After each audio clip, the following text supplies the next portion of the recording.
ये सबसे पहले तो बेरोजगारी भत्ता हमारे मैनिफेस्टो में शामिल नहीं था। हमने मैनिफेस्टो में ये लिखा था कि अलग अलग सामुदायिक और सामाजिक कार्यों से जोड़कर युवाओं को 10,000 रुपए सालाना तक की मदद करने का प्रयास किया जाएगा, जो राजीव युवा मितान क्लब के माध्यम से सरकार ने 1.5 साल 2 साल पहले ही पूरा कर दिया। तो हमारा मैनिफेस्टो कंप्लीट हो चुका है। अगर भारतीय जनता पार्टी इस पर हमें चैलेंज करती है कि हम मैनिफेस्टो के आधार पर काम नहीं कर पा रहे, तो मैं बताना चाहूंगा हमारा मैनिफेस्टो लगभग कंप्लीट है। इस चुनाव के बाद तो हम फ्रेश मैनिफेस्टो के साथ चुनाव में जाने वाले हैं। बेरोजगारी भत्ता, अगर अब बेरोजगारी भत्ते की बात आ ही गई है, तो इस राज्य में पूरे देश में सबसे कम बेरोजगारी दर वाला राज्य अगर कोई है तो वो छत्तीसगढ़ है, जो आप भी जानते हैं, मैं भी जानता हूं और छत्तीसगढ़ की जनता भी जानती है।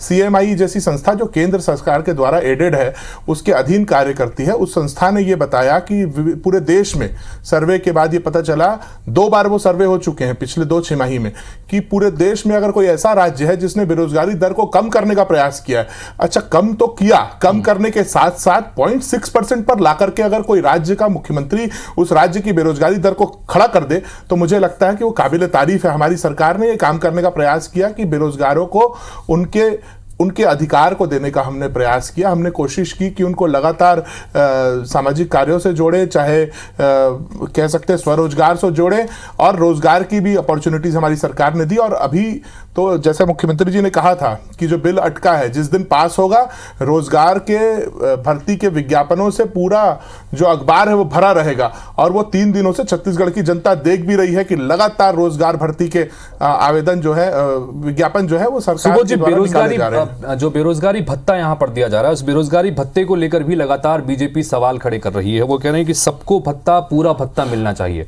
उसमें कई सारे नियम कायदे ऐसे लगा दिए गए जिसकी वजह से बड़ी संख्या में जो बेरोजगार थे वो पात्रता ही नहीं रखते, और उसके लिए लगातार भारतीय जनता पार्टी सड़कों पर उतर रही है, युवाओं के बीच जा रही है। इसको किस तरह से देखते हैं? बेरोजगारी भत्ते को समझना पड़ेगा भारतीय जनता पार्टी को। अगर हम किसी मुद्दे पर सिर्फ चर्चा करने निकल जाएंगे इस आधार पर कि ये मिलना चाहिए, उससे बेहतर है उस मुद्दे को समझा जाए।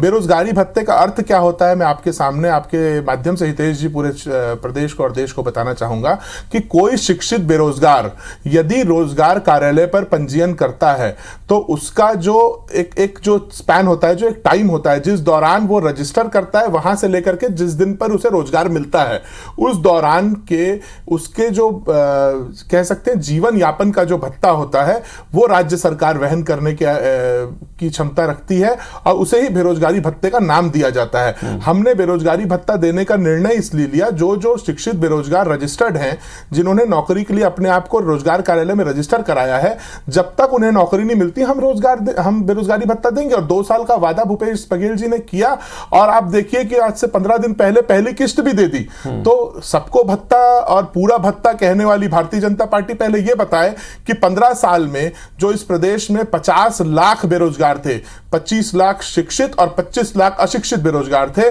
उसका भारतीय जनता पार्टी ने क्या किया? जब इस राज्य में सत्ता हमारे हाथ में, जब सत्ता हस्तांतरण हुआ, तब उस समय यहां की बेरोजगारी दर देश में सबसे ज्यादा थी, 8% पे खड़ी थी। तब भारतीय जनता पार्टी ने 15 साल में क्या किया? हमने यही